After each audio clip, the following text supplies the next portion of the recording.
Weezer has gone through plenty of ups and downs over the years and took a few twists and turns that even their biggest fans might not be aware of. From the heights of their fame to their deep career lows, this is the untold truth of Weezer. So here's a question, just what is a Weezer anyway? Even the weirdest band names seem to have some kind of meaning, but Weezer just sounds like a totally made-up word. Well, as it happens, the moniker is actually an old nickname of band leader Rivers Cuomo. Cuomo has asthma, and when he was young, he was often given a hard time because of his constant wheezing. The phrase Weezer itself actually came from Cuomo's father. In an interview with Rolling Stone, Cuomo explained, "I remember getting letters from my dad, and it would always be to Weezer. He didn't use an H. It was definitely a very emotional name for me, and I don't think for anyone else. For the other guys in the band, it's just a weird word." The frontman decided to resurrect the nickname when his then nameless group scored their first gig. It was hardly a slam dunk, though. The band subsequently went through a long meeting in which they considered several other names. But since no one could conjure up a better one, Weezer remained at the top of the pile. It's as simple as that. Every musician has to start somewhere, but Weezer's Rivers Cuomo has gone through so many bands in his time that you've got to wonder whether some of them are actually real. Cuomo began his career as a high school metalhead in a band called Avant-Garde, which was later renamed Zoom. When Zoom broke up, Cuomo helped found a group named 60 Wrong Sausages, which eventually became Weezer. Among the other names considered for Weezer were Meathead, Outhouse, The Big Jones, and This Niblet. The most significant difference between the proto-Weezer Cuomo and the nerd rocker fans know today was pretty much everything. The young Cuomo was a metalhead guitar player with a majestic glam metal hairdo, and he even sported a similar do during Weezer's early shows. As he attempted to establish his own image as an artist, Cuomo went through a phase where he seemed to imitate a number of legendary rock singers. For example, there are early recordings where he clearly tries to sing like Jane's Addiction's Perry Farrell, and at one point he even performed while wearing Axl Rose-style bicycle shorts. Luckily, he grew out of that one. Although Weezer's reputation nowadays is pretty much intact, things weren't always so rosy. The band came onto the rock scene pretty quickly with their alt-rock sound already fully formed, and this made some music journalists a little suspicious. Today, Rivers Cuomo has less than fond memories of a local paper referring to them as the Stone Temple Pixies. That might not seem like much of an insult, but Stone Temple Pilots were seen as a corporate imitation of genuine grunge bands, meaning the story essentially claimed that Weezer were a manufactured version of the influential alternative rock group Pixies. It wasn't just the music media who came for Weezer either.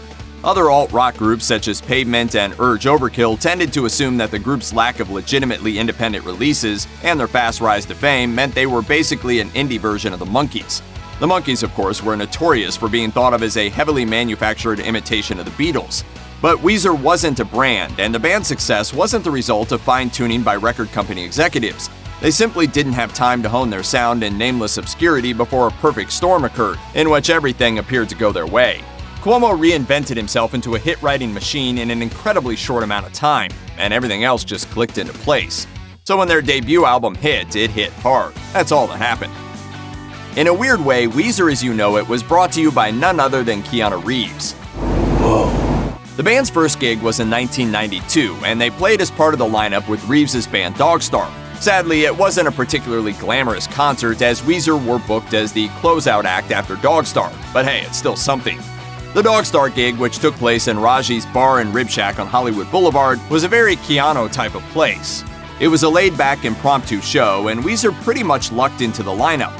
Incidentally, the concert is also responsible for Weezer's name, as the then unnamed band hadn't really decided what to call themselves. Turns out, bands usually need a name before they hit the stage, and Cuomo came up with the name Weezer, which of course ultimately stuck. So in a way, you can thank Keanu Reeves for Weezer, or not, depending on what you think of them. The first true Weezer song Rivers Cuomo ever wrote was Undone, the Sweater Song. It was also released as the band's debut single in 1994, but even Cuomo himself has admitted that this wasn't exactly an original song. According to the man himself, Undone, the Sweater Song was a conscious attempt to write a song that would evoke a Velvet Underground vibe, seeing as he was a massive fan of Lou Reed's group. However, several years after writing, recording, and releasing the tune, Cuomo came to realize that he'd actually created what he called a complete rip-off of the Metallica song Welcome Home. As Cuomo sees it, this is par for the course for his band. He later said, "It just perfectly encapsulates Weezer to me. You're trying to be cool like Velvet Underground, but your metal roots just pump through unconsciously." When Weezer made their grand entrance with the Blue Album, their alt-rock sound was so fully formed that it's easy to imagine that Rivers Cuomo grew up with that kind of music. but this couldn't be further from the truth. Not long before Weezer became Weezer, Cuomo used to think that bands like the Velvet Underground, Sonic Youth, and Pixies sounded like, in his words, noise and garbage. Instead, his music taste ran towards metal, with a secret fascination with Madonna-style pop music. Of course, it turned out that was only because Cuomo hadn't heard Nirvana yet. The future rock star's musical tastes were irrevocably changed in 1990 when he first heard the definitive grunge band's single Silver. He immediately fell in love with the song's combination of raw sound, particular lyrics, and catchy melody. Nirvana didn't just act as Cuomo's gateway drug to alt-rock either. They also helped him accept his own image. Cobain's thick-rimmed glasses in the music video for In Bloom helped the Weezer frontman be more comfortable with his own spectacles. Neat, huh? As Weezer fans probably already know, Rivers Cuomo is a rather particular fellow. Make my champagne bottle cork go. Rock star, Harvard alum, and a man who feels perpetually lonely, Cuomo is a restless spirit with an endless host of odd obsessions and hobbies. For example, he's into coding and often creates complex programs to feed Weezer's touring calendar and to mine Spotify for tunes that inspire and improve his own songwriting. He's also all about the life hacks, peppering interviewers with information about blocking jet lag with orange shades, using electrolyte pills to improve your water intake, and avoiding social media addiction by scheduling dozens of tweets in advance. He also describes himself as the most straight-edge guy ever, despite writing and releasing a number of songs that reference drug use. He also researches his own life and likes to keep tabs of it with a giant spreadsheet, but only the years before 2007, obviously. In the book River's Edge, The Weezer Story, former Weezer member Jason Cropper offers some insights on Cuomo's nature, saying, "It's hard to be friends with someone who's so intellectually stimulated. The guy is really creative, he's an artist, and he's following that path really intensely." Weezer's ever-shifting musical sensibilities are a point of contention with some fans who haven't been above making their feelings on the matter quite clear, but none of them did this. In 2010, a particularly enterprising man named James Burns was so fed up with Rivers Cuomo's group that he offered to pay Weezer a cool $10 million to break up. Of course, he wasn't about to pony up the money himself. No, this was a crowdfunding deal. Unsurprisingly, Burns said he's not much of a Weezer fan, claiming that he was fed up with the constant media presence of the band. At the time, Burns asked, "Every year, Rivers Cuomo swears that he's changed and that their new album is the best thing that he's done since Pinkerton. And what happens? Another pile of crap like Beverly Hills or I'm Your Daddy. This is an abusive relationship and it needs to stop now." Weezer's drummer Patrick Wilson eventually found out about Burns' crowdfunding attempt, commenting on Twitter, "If they can make it 20, we'll do the deluxe breakup." Of course, he was probably right to be unconcerned. While a handful of people indeed pitched a combined couple of hundred toward Weezer's breakup, the attempt seems to have petered out since then. Ah well. Pretty much everyone who's familiar with Weezer, and a fair few people who aren't, will know this music video. Yeah, this is the Spike Jonze-directed video for the band's 1994 single Buddy Holly, which features the band playing a gig at Al's Diner, the central setting of Happy Days.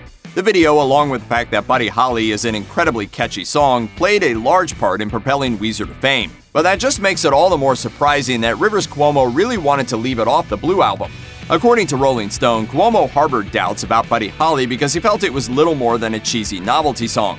However, producer Rick Ocasek recognized a good track when he heard it, and he was having none of Cuomo's nonsense. He managed to convince the rocker to give Buddy Holly a chance through constant badgering and a number of pep talks. Cuomo was equally reluctant about the music video as the song itself. But while he didn't personally enjoy its gimmicky nature, he recognized the Happy Days concept as a winner. As he explained, "At once I didn't like it, and at the same time I knew it was an amazing idea and it had to be done." People who dislike Weezer often shine a light on the band's unfortunate use of misogynist lyrics. But what's wrong with being sexy? I mean, there's no Sexist. Sadly, Cuomo has a long history of immature misogyny that comes off pretty badly in Weezer's lyrics. Generally, he tends to portray the entire spectrum of the female gender as either one-dimensional objects of desire or the sources of his own pain and discomfort. Many of the accusations focus on the group's second album, Pinkerton, which does contain some pretty offensive lyrics. But Cuomo did address these missteps before the album even came out, via a message to the band's fan club. He wrote, "There are some lyrics on the album that you might think are mean or sexist. I will feel genuinely bad if anyone feels hurt by my lyrics, but I really wanted these songs to be an exploration of my dark side. All the parts of myself that I was either afraid or embarrassed to think about before." Cuomo himself used to dismiss Pinkerton as a sick album, and he himself was troubled by the cult following it inspired. As for the other protests regarding his lyrical presentation of women, in 2016 he tweeted, Misogyny, dislike of, contempt for, or ingrained prejudice against women. Well, that just about clears it up. Check out one of our newest videos right here. Plus, even more grunge videos about your favorite stuff are coming soon.